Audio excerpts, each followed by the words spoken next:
Jomo Kenyatta was a Kenyan politician and the country's first president.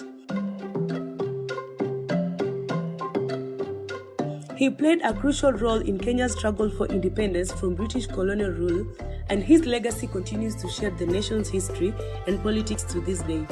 This documentary will examine Kenyatta's life, his contribution to Kenya's independence, and his presidency.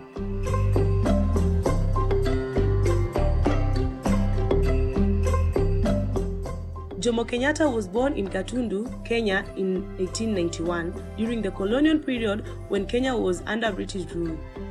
He was originally named Kamau Wangegi and grew up in a traditional Kikuyu family. At the age of 16, he was baptized as John Peter Kamau and later changed his name to Jomo Kenyatta, which means the shining light of Kenya. Kenyatta attended a mission school and then went on to study at the Church of Scotland Mission in Tumutumu. He later became a teacher and went on to teach at several schools in Kenya.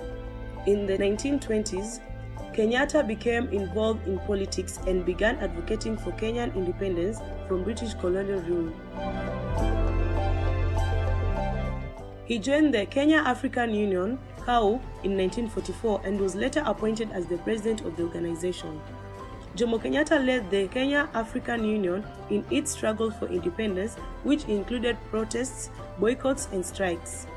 In 1952, a group of Kenyan nationalists known as the Mau Mau launched an armed rebellion against British colonial rule.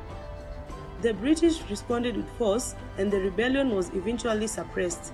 Kenyatta was arrested and charged with being a leader of the Mau Mau.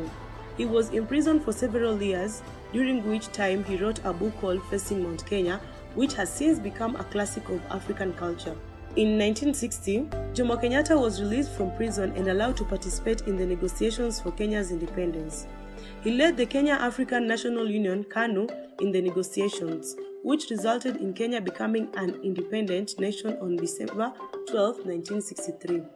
Jomo Kenyatta became the first Prime Minister of Kenya and later became the first President of Kenya when Kenya became a republic in 1964.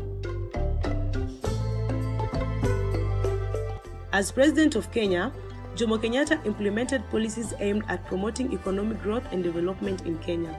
He introduced a program of African socialism which emphasized community development, self-help, and the cooperative movement.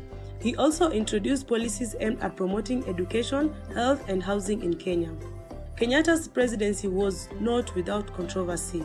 However, he was accused of suppressing political dissent. He was also criticized for his government's handling of land reform, which was seen by some as favoring the Kikuyu people, Kenyatta's own ethnic group. Despite these criticisms, Jomo Kenyatta remained a popular and respected figure in Kenya throughout his presidency. He was known for his leadership, his charisma, and his ability to bring together different ethnic groups in Kenya. Jomo Kenyatta also played a key role in the establishment of the Organization of African Union, which was later replaced by the African Union. Jomo Kenyatta died on August 22, 1978, at the age of 86.